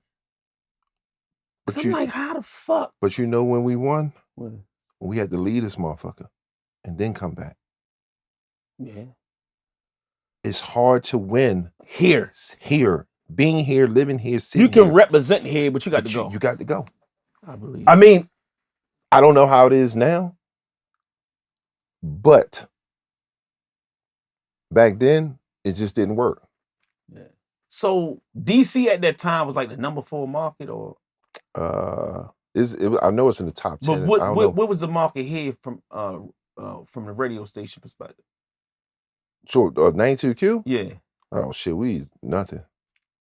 92Q and that other station, like Baltimore, is like small. Oh market. yeah. What's the biggest market, New York or LA? New York or LA? Probably New York or New York. It's between New York and LA, and I think it's probably like Chicago and Miami. So it's not DC no more, number 4? I'm not sure. I know back then. I know it's. I'm not sure. I know that motherfucker back then. DC was top. It was so hard to get on. Like what is it? 93.9 and 95.5. You got on that motherfucker. Yeah. But I think one Boss Man Records was playing. Yeah, hell yeah. We was everywhere. Yeah, we definitely. All right, so you dated Raven Symone. Who? Nigga, you lived the life. How you getting this information? Hey, what you mean how I'm getting this? Shit, man, I've got it. Yeah, man, I dated Raven. I dated a bunch of them, but we actually was together for a few years. So how was your relationship? We actually lived together, and as far as what, financially or? No, I heard a lot of like shit that she did. Like, oh yeah, she's a blessing. So, did you used to go to a polo store and you had all the polo shirts? Just like you go there and don't nobody got these polo shirts. They only yours. She blessed my game. You know, she gave me a credit card, debit card, whatever I wanted. She actually bought me my very first, when they very first came out, with my very first S550. I was out, I came home, and she was like, go look in the garage, and the car was there. And I was like She had just got one. Like 2 weeks. S550? Yeah, she had just got one. She had just got one like 2 weeks earlier. And then she got What me color was it? she got me a silver one. And she was like, yo, go look in the garage. And I was like, what's that? She was like, oh, that's yours. And I was like, bet. I bet you was. Yeah, and then I'll never forget, maybe like 4 months later, something happened, and I was just over the relationship. And she was shooting Cheetah Girls. And she would naturally wake up in the morning and go to the set and whatever the case may be. And she woke up and she went to the set. I went downstairs, jumped in the Benz. I drove all the way back to Baltimore. And went to the white party. How you know? I know, bruh. I know, bro. I'm him, bro. And went to the motherfucking party. I went straight to that bitch. Ain't had no sleep, no nothing. Went straight to the motherfucking party. Was she calling your phone? Blowing me up. She blew me up like 2 hours after I left and was like, where you at? I was like, yo, I'm over it. I'm gonna ask you this.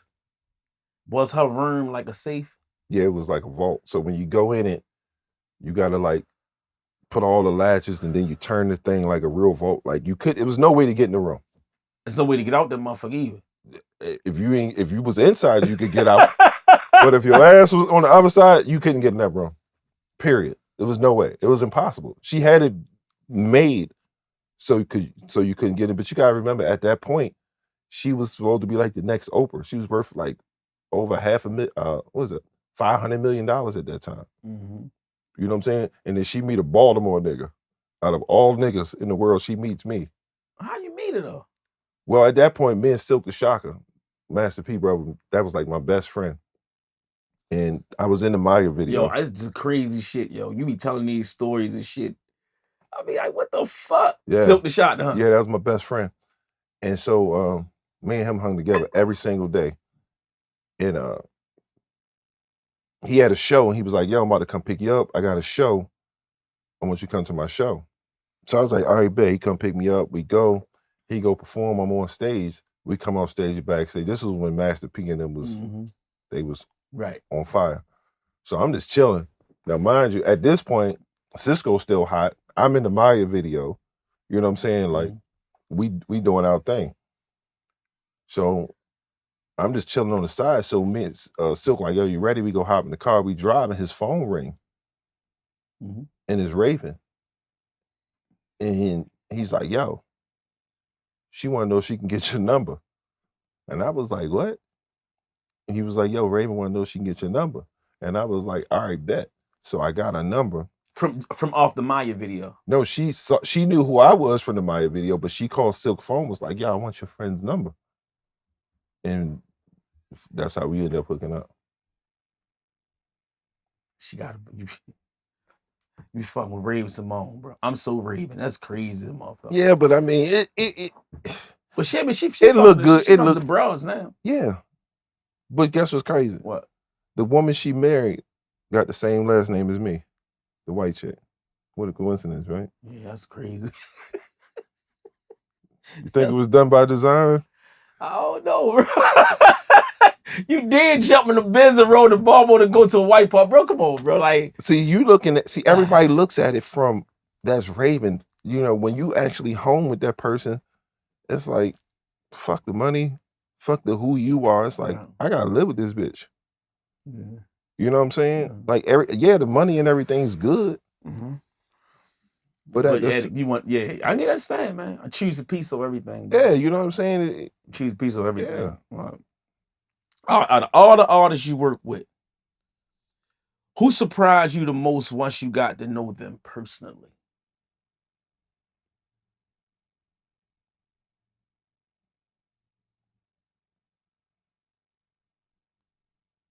Brandy. Brandy too, huh? This man crazy. Man, crazy shit. You're from Baltimore. When you say Brandy, I automatically, okay. You know what? All right, I say Brandy, but above all that, I would probably say Brandy is probably my top, but Pink. Who? Pink. Pink, white girl from Philly. Yeah.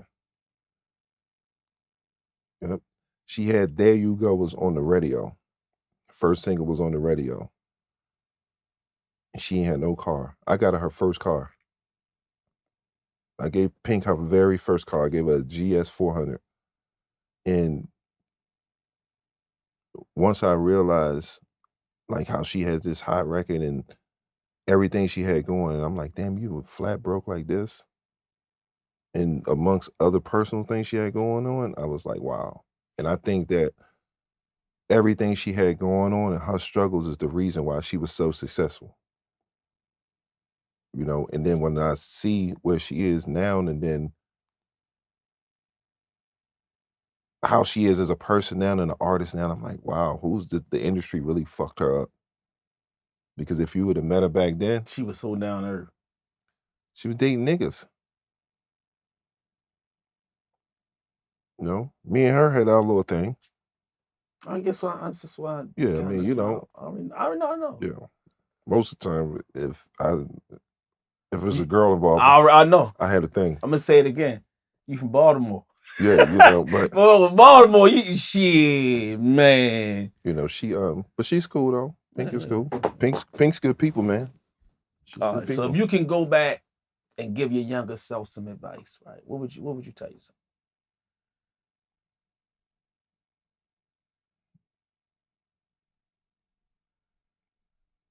Listen more.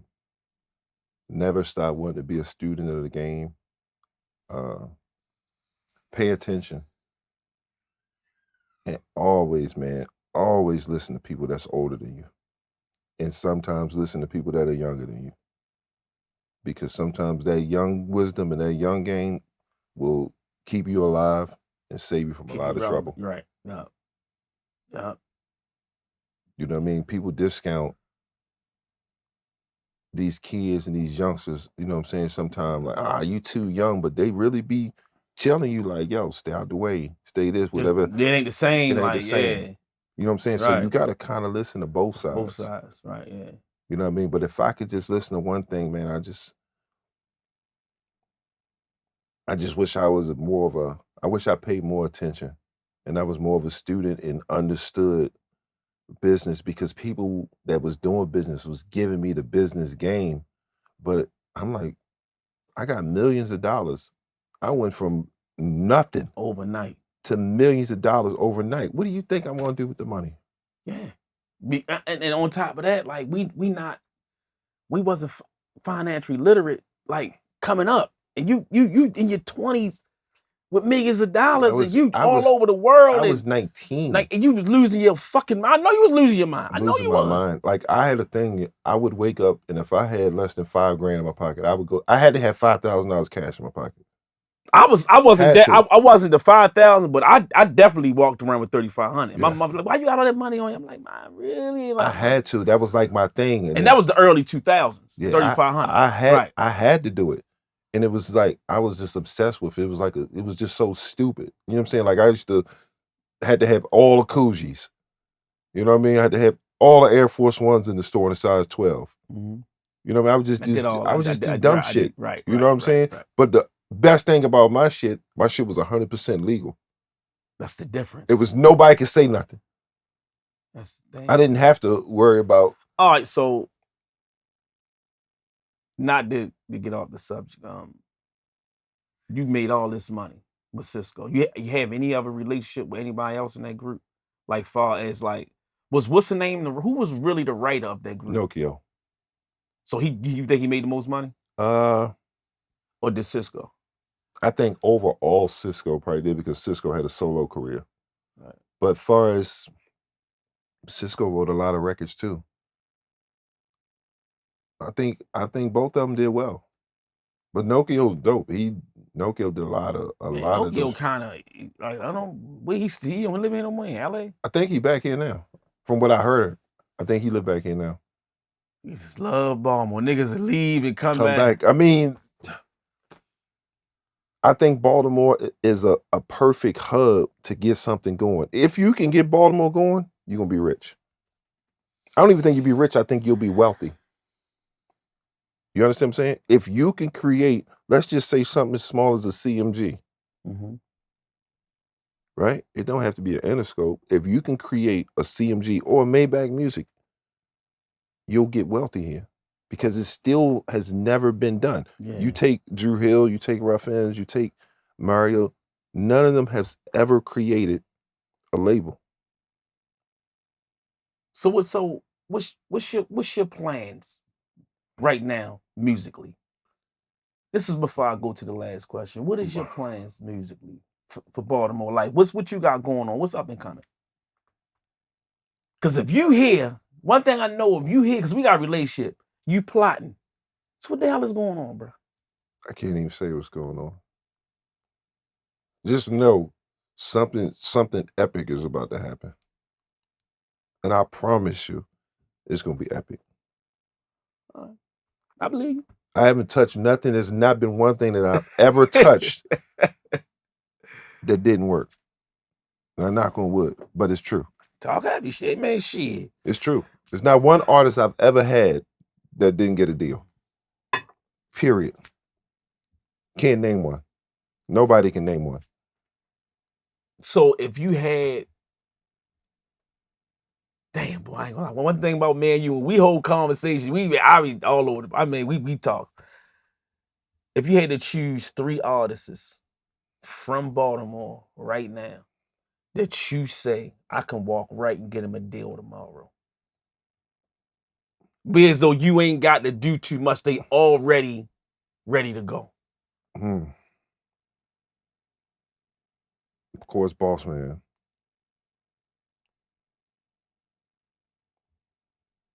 Just straight off of music or meeting them? Music. You see, everything. I haven't met none of the new artists.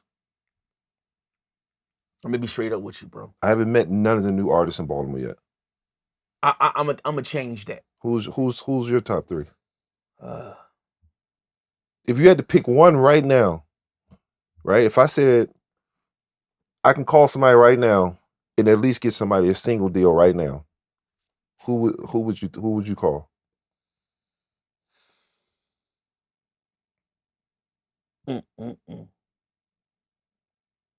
See, that's what I'm a little biased. Who would you call? You can't be biased. This is just a person that's gonna say, "Yo, I mean, single deal. This is gonna be your project. You're gonna get a check off of it. This is gonna be your thing." So you know your first thing that you do gotta what? It gotta work because it's gonna set the tone for everything. Oh,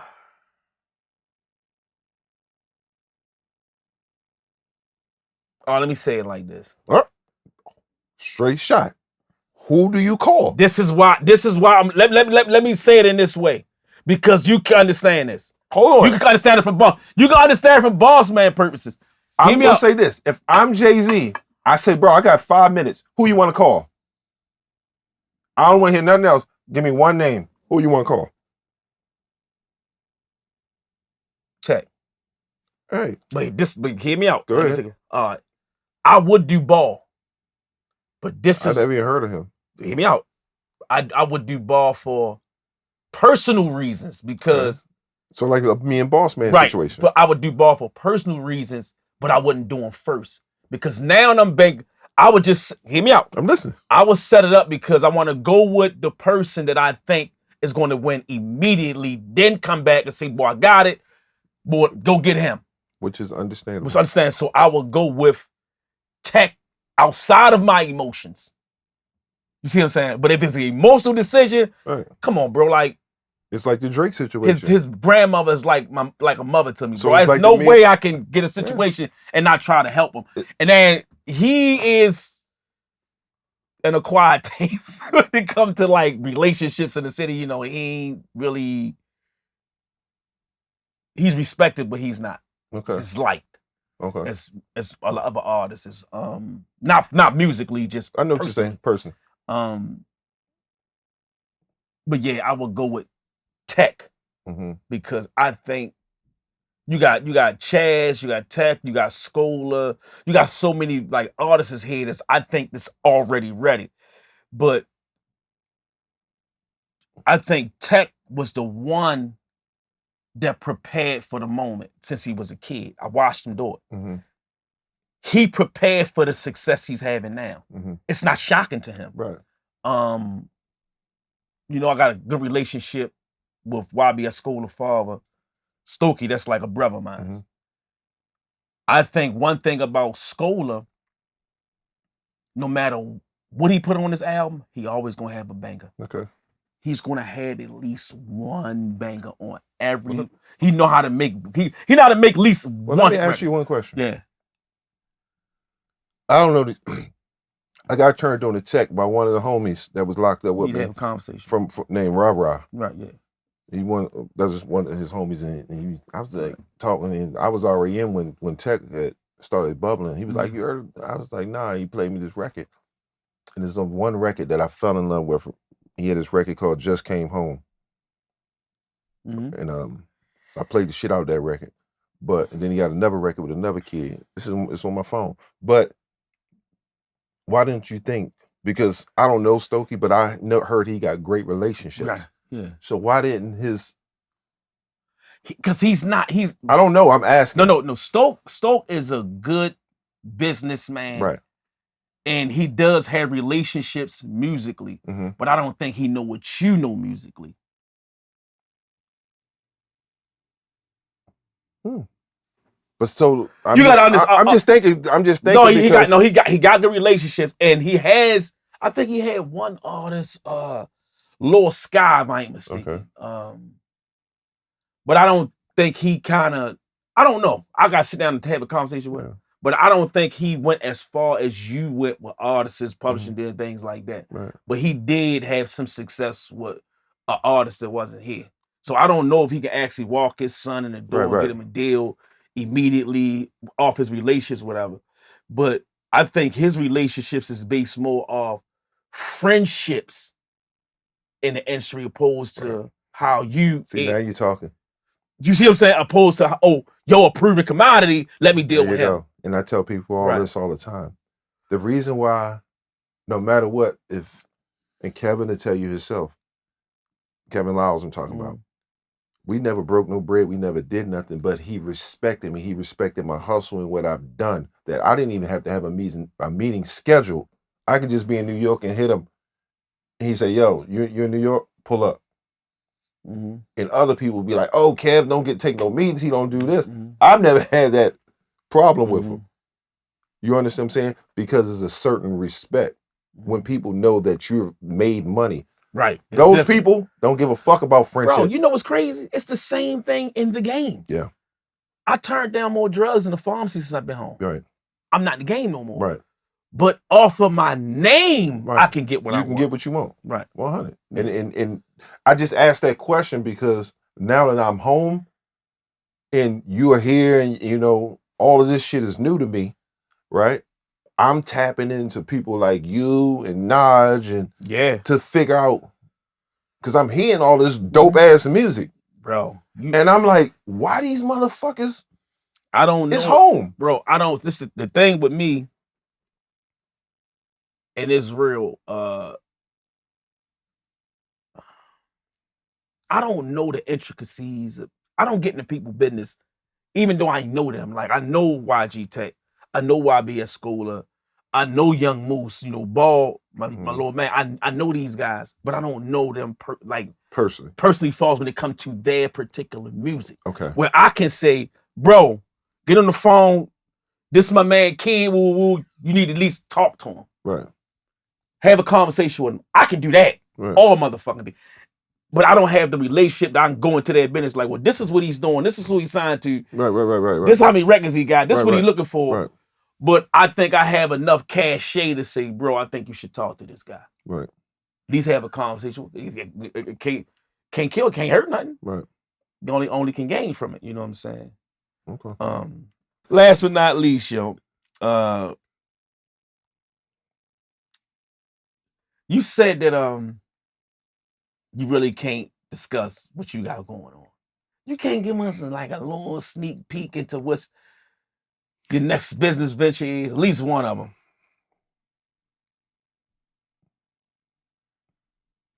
What I can say is, and I'm glad that I did. I'm glad that I did your podcast first, because when it happens, I wanted it to be documented. So when we come back and everybody's saying, oh, he's acting funny. Mm-hmm. Oh, he's this. Mm-hmm. He's that. Uh-huh. You can be like, nah, the nigga said it Yeah, on the show when he first came home. Yeah. He said it. And you ain't been out that long. No. I got out May 15th of last year. I only been back in Baltimore 2 weeks.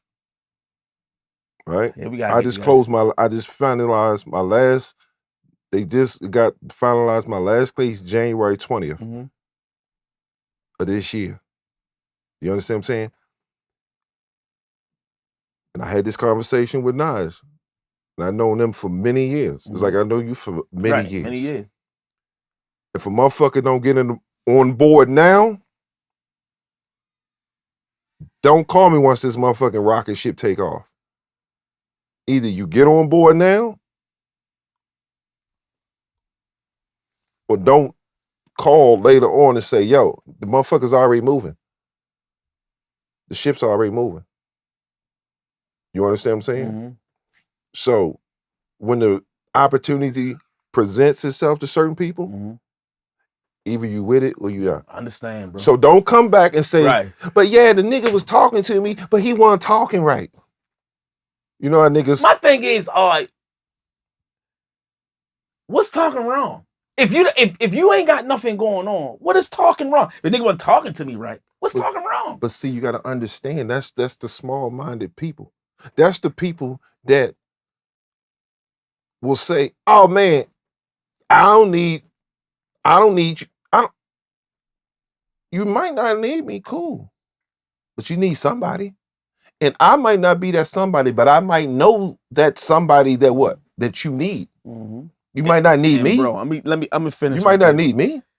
What people don't know, because I'm a podcaster now and I'm a content creator. You know what I'm saying? But musically, I had a record here that was hot. And I told you what? Stay on the game. I said, yo, just hold up. That's what you said. I said, yo, hold up. Yeah. And chill out. Yes. I said, bro, just chill, get out the game. I told you that, didn't I? And what's crazy is I actually had an offer for the record. And this before you was even telling me this shit. Like, boy, look, fall back. We gonna walk this bitch. We walking this bitch in. I said, chill out. When you kept saying, yo, get another one. Because this is what it is. Make the other one. Concentrate on that. Man, I'm selling all kinds of bricks. I ain't shit. Yo. And this is why I said, what's talking wrong? Because I did the same shit. I didn't like what a motherfucker said. And I had no leverage. Fuck is you? Like, bro, I'm telling you, I can do this. I'm like, nah, bro, I'm weighing 80,000. Arrogant, don't know nobody. Nigga laughed at me like, hey, what the... Looking back, that's one of the dumbest decisions I ever made. You know who had that same opportunity? Oh. Raw Lee. Raw Lee, Sean Banks,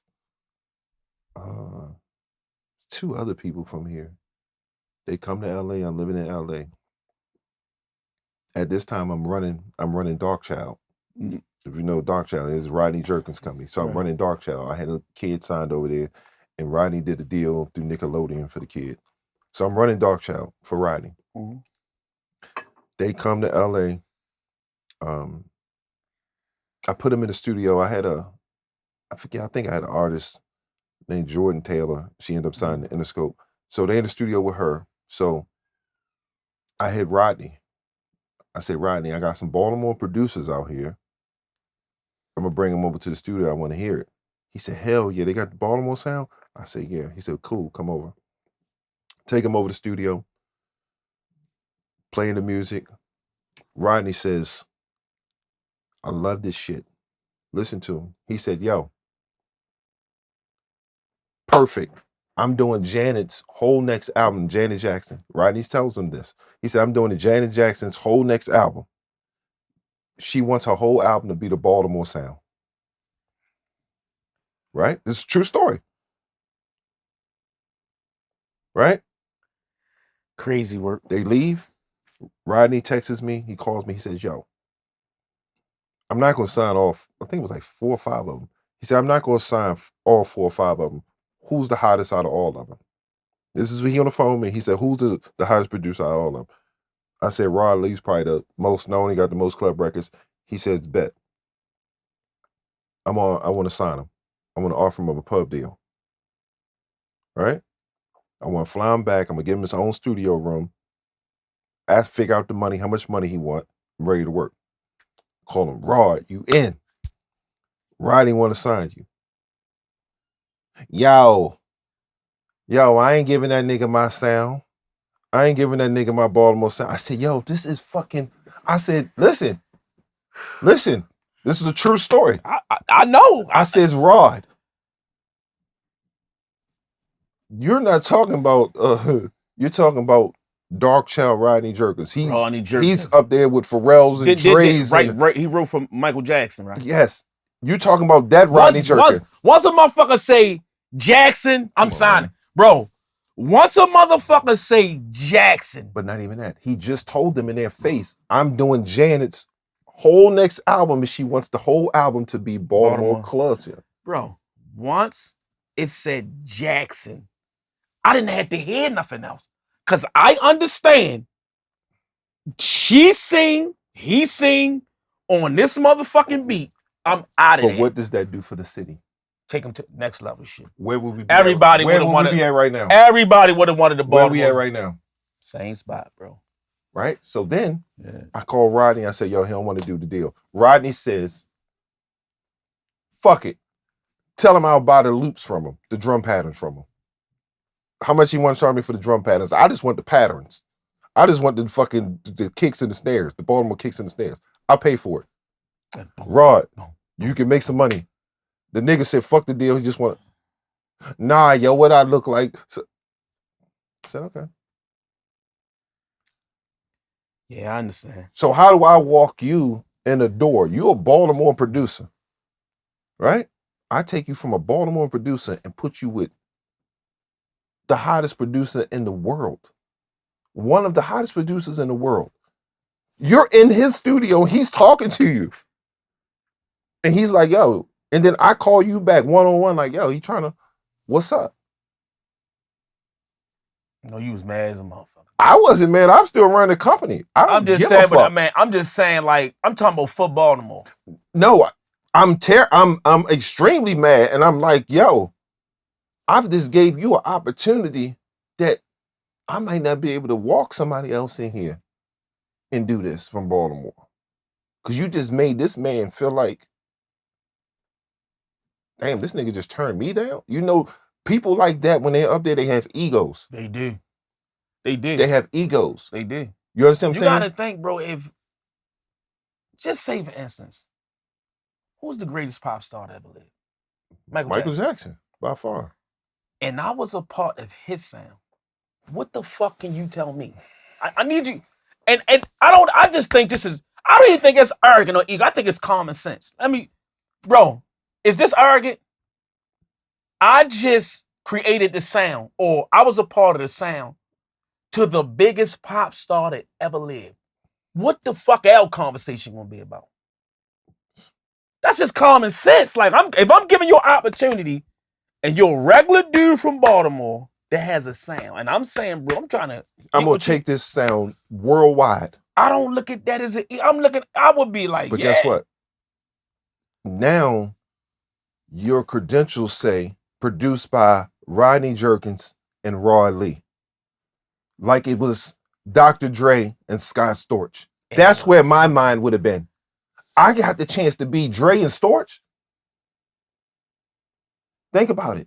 And Scott Storch went nuts. He had a vicious. He had a diabolical run, bro. And man, the stories I can tell you about me and Storch in Miami, that's how I started working at MySpace, fucking with Scott Storch. What the fuck happened? This conversation. That motherfucker is the party kingpin for real. I heard, bro. I went to Miami working to record and never went back to work. Never went back. Stayed down there with him, partying for like 8 months straight. You lost your goddamn mind. Bro, that motherfucker, this is when he had the mansion, the house that baby bought, that was Sky Storage house. He had the yachts. I heard he was getting like 250 a beat. Man, listen. In half the pub. Bro, that's true. Listen, bro. He was getting 250 a beat. He was probably getting more than that. Bro, listen to me. And half the pub. Listen, I'm sitting here telling you, we would go out. I mean, the bill at this is when Prime 112 was the shit. This was before Poppy said. I mean, the nigga bill be like 18,000. Go to strip club, he getting 50 and 100,000 at once, throwing it. Tell the motherfucker, give it, tell all the dancers, take the money to the back, give it back to me again. Throw it again. He said he had, man. I'm talking about nigga open, wine bottles that's $400,000. It's called Screaming Eagle. People don't even know. Screaming Eagle? Look it up. A wine bottle cost $400,000? No, they got something that's $780,000. It's called Screaming Eagle, a bottle of wine. You know what I'm saying? These niggas is just drinking it. You want another one? It's rich as a motherfucker. Rich as a motherfucker. But see, it's a difference. It ain't even rich. I be feeling bad, I be feeling like it was a lot of opportunity that niggas missed because they didn't just understand the business. But it's not that, it's never too late. But the thing is that now we're playing catch up. We're trying to play catch up, right? The things that we're doing now, niggas is really already been doing. So what we got to do is you got to figure out, okay, I'm going to take this, but I'm going to put a twist on it, right? It's what Puff used to do with music. You know what I'm saying? And no weird shit, but he would say, I got to take this and make it sexy. I got to make it with meaning. I got to make it appealing for everybody, right? It's like you with your show, right? Mm-hmm. Amazing show, right? Mm-hmm. How do we take the show to the next level? Right? Mm-hmm.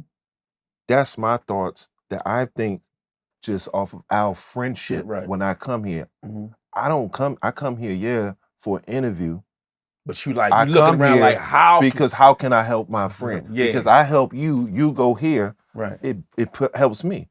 Whether it helps me, I get an artist, a friend, I need a job. Right. Yeah.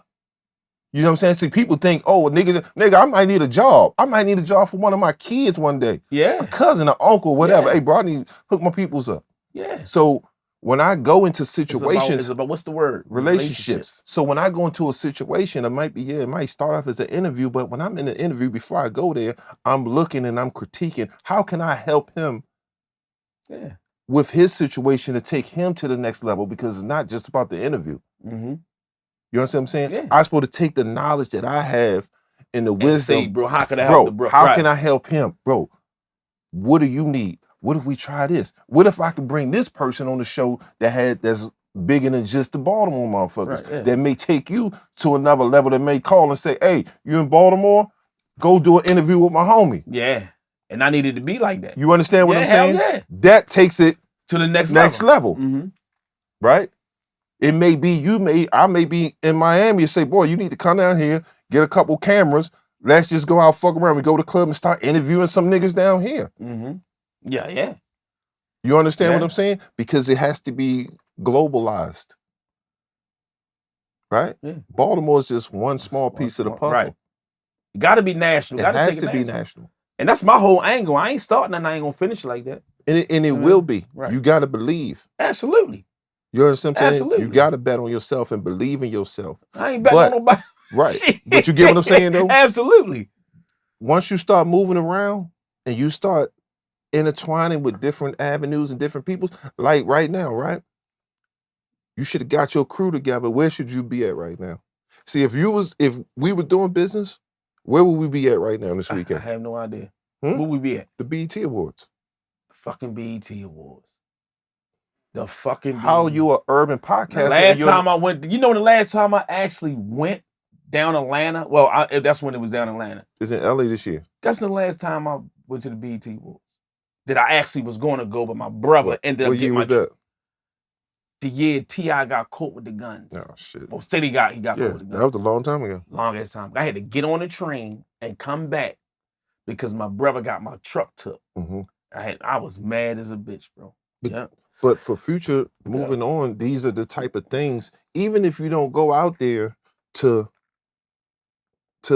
do the podcast, you know, you can wear just your podcast t-shirts and get a couple cameras. Hey man, I'm out here to BT. Even if it's just you, man, if I just got a couple dollars, just enough for me to go out there, get a room. But hey, I'm in front of the Staple, wherever they have it, you gotta do that. Because people where we from, they only respect what they see. If they see you here and they only see you here and they only see you doing this, they gonna look past you. Yeah. They don't respect that because they feel like if this nigga's here with me, yeah, like he ain't doing shit. This nigga's here with me. You get what I'm saying? Yeah. So you gotta let them see this shit ain't just. What motherfucker Nino Brown say? This shit bigger than Nino. What he said? This shit bigger. This shit bigger than Nino Brown. Ain't that what he said? Yeah, hell yeah. So hey, you bro, gotta. I ain't gonna lie, bro. You know how me and you we talk forever. Yeah. So we gonna make this part 1. Cause god damn, cause there's a lot of shit I ain't get to. Part 2 gonna be. Part 2 gonna be crazy. Part 2 gonna be we gonna be talking about they see where it started. Yeah. And that's why I said I want them to remember this day. I don't know when it's gonna air, but I'm gonna say the date. And if Mike on there, June 27th, 2026. Right. So when they see this shit come back, and they be like, yo that nigga sat there on that chair and he said it. So let me ask you last thing, because you know, you still got all those relationships, don't you? The crazy thing is that the relationships that I had, these people are now the chairmen of these companies. Yeah, go and start. They're start cooking. They're not even in playing field. They don't even talk to certain people no more. Like I had a homeboy, I'm not gonna say his name, but he's up there. And me and him talking, and somebody else was like, yo, give me that number. And I just gave him the number out the strip. He hit me. He was like, yo, that number was only for you. That was like, that's my personal number. Like, that nigga got to call the office to talk to me. Dang. And I was like, damn, bro. My bad. I felt bad, but I'm just like. Oh, yeah, your person. Yeah, right. You know what I'm saying? He's like, no, bro, that number's for you. Just for you. Right. Yeah. That number ain't for Eric. They ain't the community number. Nigga, that's my personal number. Like, you got to call the office and arrange a meeting. You know what I'm saying? He ain't you. Like, show up like, yo, I'm in LA, let's go get some food, let's hang out. What you got? What you need me to do shit. Right. He said, that ain't that with me and that person. All right, man. I think I'm about to start. I'm gonna set up a couple conversations, man, with that you need to have in this city, because I just want to help a lot of these young niggas. You know what I'm saying? And you, I already know, man, opportunity. It's going right. Like, you know, for what you doing the podcast, I don't know, but I know a lot of people that are doing great things in the streaming world. So have you. You know how we do. You know what I'm saying? So, and the beautiful thing about it, you ain't got to tell me to get out the game now. I hope. Nigga, I'm out the game. My motherfucking brother, man. That motherfucking game is over with, B. Zone 100 podcast.